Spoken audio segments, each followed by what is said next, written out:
May bagong dumating, grabe. Sino kayang ano to? Puging to. Ganda ng motor, oh. Ay, kambal. Kambal ang motor. La, sino kaya to? Sino yan? Abangan nyo na lang kung kaninong motor yan. So, malalaman ninyo kung sino ang dumating. Si bait-bait ni Coach Royo. Hindi. Siyempre, pag kumain ka, hindi meron. Ayan, o, diba? Ano yan?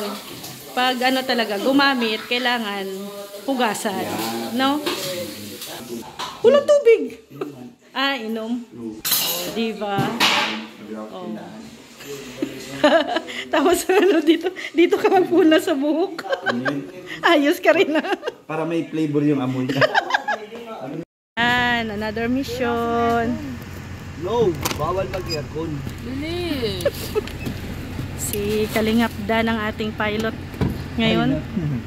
Grabe. Bangkero. And Dio, welcome back kay D. Katabi natin si D. Ayan. Matangos na ang ilong ulit. Mas tumangos. Pwede na ano, pwede na.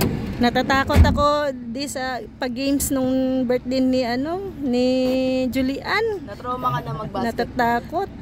Natatakot ka ba natin? Magbabasketball ka ulit? Ayoko na mag-basketball. Trauma na. Anong games na naman ang ano mo? Anong plano? games? Jackstone na lang. Pamira ko sa Jackstone. Diyan si dala din yung si Kalingap, no? Lingap. Super Lingap pala, so Super Lingap. Kalingap Super.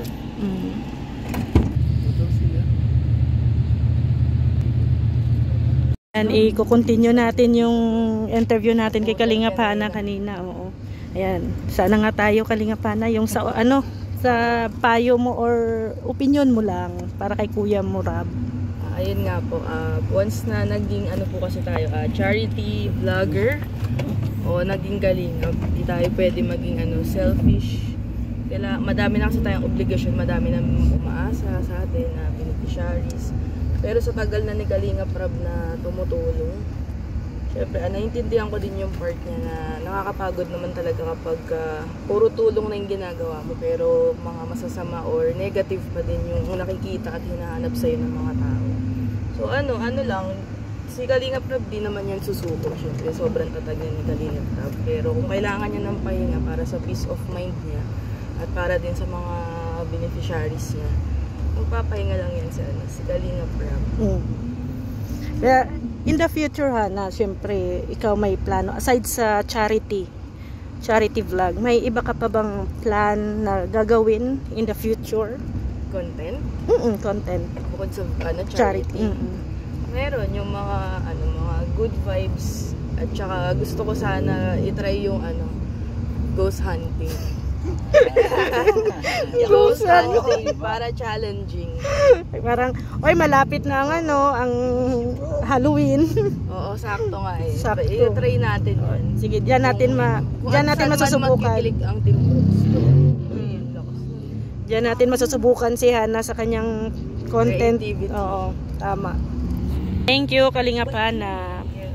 Wala to! Uy, put! Idol! Idol! Late na rin yan. Late. Hindi mo pinapansin bro Idol! Ngayon lang kita nakita bro! Bata pa lang ako! Idol! Hello po. Ayan, nandito si Kalingap Prince. Parang first time natin nagsama Kalingap Prince sa Hindi, nung mga nakaraan nakakasama tayo, hindi lang masyado yung nag-uusap. Kasi nasa ibang side din ako mag-aasikaso din. Ay, Kalingap Rain, syempre ito. Nakita ko yung nakita mo na ba yung kay Kalampi? O yung vlog na lang ni Kalingap Rab. Yung at saka ni Jack, yung sabi niya na napapagod na daw siya. Yes. Syempre matinding payo mo para kay Kalingap Rab? Kay Kalingap Rab, actually na normal naman na mapagod. Pero alam ko naman na hindi yun susuko. Mapapagod ka pero hindi ka susuko. Alam ko kay Kalingap Rab. And ganun din yung nangyayari sa akin. Syempre bilang may anak din ako, kakaanak lang din ni Baby Rai. mapagod talaga bilang maging isang ama, lalo na kapag dalawa lang kayo nag-aasikaso, sobrang pagod. Pero alam ko naman gagawin niya ni Kalinga Prab, magiging inspirasyon naman niya yung anak niya, ang pamilya niya para magpatuloy. And syempre hindi lang sa pamilya niya, syempre sa mga beneficiary niya at sa buong team Kalingap, tuloy lang yun si Kalinga Prab. Ayan, alam ko yan, may tiwala ako yung kay Kalinga Prab, hindi yan susuko. Mapapagod pero hindi susuko. Ito Kalingap Rain, opinion lang natin to bakit nararamdaman ni Kalinga Prab ang pagod? Isa sa dahilan sa tingin ko yung mga negative comments sa kanya. Isa na yon, sigurado ako, na kahit na ginagawa mo yung best mo, kahit tumutulong ka sa mga nangangailangan ng tao, may mga tao pa rin na parang niruruyakan yung yung pagkatao niya, yung minamasama. Hindi ko alam kung ba, pero sa tingin ko isa na yon sa kung bakit na napapagod. Ano mo boss Kalinga Prab? Ito Kalingap Rain, bilang isang, syempre kasama natin si Kalinga Prab, no? Din, alam ko hindi pa naman isang taon ka pa na sa Kalinga po. Pero yung bonding, yung pakikisama ay grabe sulit, no? Sa kay Kalinga Prab, sa Kalingap. Yes. Oo. In the future, gaya din na naitanong ko to sa mga nauna ko na interview. In the future, si Kalinga Rain mayroon bang iba pang naisip na content aside sa pagcha-charity? Sa ngayon, parang nahahaluan na siya ni Kalinga Prab kasi nandun na yung adventure. Siyempre pagcha-charity natin nandun na and mapapansin natin sa vlog ni Kalinga Prab, meron ng adventure, hindi lang siya puro charity. So gusto kong samahan si Kalinga Prab sa mga ganong content. So adventure, kung travel, adventure with charity. Yes, yun ang gusto kong itry din. And syempre kasama si Kalinga Prab, sama-sama din tayo. Ang mahalaga, nandun pa rin ang pagcha-charity. Yes, hindi mawawala yung pagcha-charity. Parang mo lang, dadagdagan mo lang siya. So, isang matinding words lang para kay Kalinga Prab, para sa kanyang, kumbaga energy, bibigay natin yung energy na yun. Isang payo. Word, siguro gusto mo sa kanto? Gusto mo sa bahay? Tiwala. Yun lang. Sabi yung tiwala lang. Hindi na isang word tiwala, pero tiwala yan kay Lord. Siyempre kung may tiwala kay Lord, bibigay sa iyo lahat. May problema man yan o wala. Tiwala. Kaya salamat Kalinga Rain. Go lang tayo Yes. Huwag nating iwan si Kalinga Prab. Oo naman, walang iwanan. At syempre ang Kalinga, buong Kalinga. Walang iwanan. Diba? Ayan. Go tayo. Thank you. Ganda naman ang interview. Syempre ito yung kasama natin, katabi natin si D. D, congrats sa joke. Ito ayan, bilang isang cameraman ni Kuya Rab mo, syempre anong maipapayo mo kasi syempre napapagod mo si kuya mo at yung matinding payo para magkaroon din siya ulit ng energy no, sa mga naririnig niya pa sa atin. Aware po ako doon na nung mga kamakailan maraming bashing, mga hate comments, tapos mostly mga kababayan pa ang gumagawa nun. Tapos para kay Kuya Rab, kung ikukumpara natin ngayon yung mga nangyayari sa kanya, parang nangyari rin kay Jesus Christ na gumagawa ng mabuting bagay pero nababatikos, parang ganun lang. Pero Kuya Rab, patuloy lang po at alam naman natin, alam mo sa sarili mo na para sa ikabubuti ng ng mga tinutulungan mo yung ginagawa mo. So isa ka rin sa mga natulungan ni Kalinga Prab, di ba?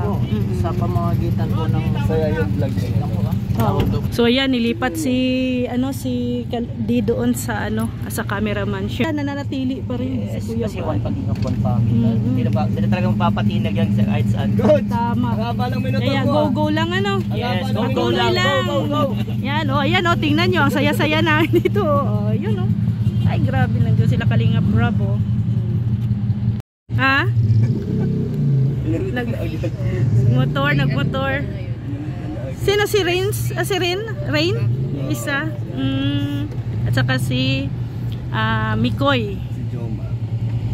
Ay, nandyan si Edu. Ang bilis naman ni Edu. Dito si Papa Eds. Kala ko dadaanan ka namin. Hindi, doon ko na pinagawa. Yun. Dito tayo. Another mission. Another mission. Pero, uy, ano yun? Tubig. Pero ito, walang ligtas si Kalinga Pido. Sa natin kanina usapan. Hindi niya alam yung usapan. Ayan, pero ito, Kalinga Pido, tanong lang naman ito, no? Tungkol kay insan mo, Rab. Kasi anong ang magiging sariling opinion kasi 'di ba, napapagod na din daw si Kalinga Prab. Narinig mo 'yon? Yung doon sa nila vlog nila ni Miss Jack. O pasuko na, matigil. Anong kay Grace? Anong mapapayo mo kay insan mo? Dahil napagod na. Pahinga lang ng tuloy. Pahinga lang ng konti. Ganito. Kagaya din ni Kalingap Edo. Napapagod ka na rin ba? Ito lang. Parang pagod ka na Nagtakbo. Literal na pagod. Literal na pagod. Pero ganun talaga, normal lang yung makaramdam ng pagod. Lalo na matagal na tayo sa Chacharing. Oo. Kasabay kayo ni Larab, di ba? Kasi nung pag-uwi niya, kayo na talaga din talaga ang magtandem. Simulat sa buhay. Ano ang matindi mong payo para kay insan mo na ano lang? dahil parang bitamina. Patuloy lang, huwag mapakinig sa mga taong wala namang kamalog na sa atin na hindi naman nila alam yung ginagawa natin. Huwag mo lang pansin. Si Kalinga Ped. Si Kalinga Prab, paano naman yan? Matibay naman yan. Basta. Ikaw din ba nakakaramdam ka din ng ganong klaseng pagod? Normal lang yun sa lahat. Ito tayo lagi tayong nasa kondisyon. Tama. Matatag. Kaya nga may mga kasama tayo para suportahan tayo. Ito Kalingap Edo, in the future lang naman, no, if ever may mga naiisip ka ba na aside sa charity vlog, may ibang content ba na naiisip mo na gagawin? Gusto ko travel vlog. Kasi kung makita mo una kong vlog, ganun lang, nagbibisikleta sa pero mas maganda kung makakompleto. Mga adventure pero with charity. Galuan, wag talaga itigil ang charity. Yan si Kalingap Edu. Kagabi nag-gym pa to kagabi.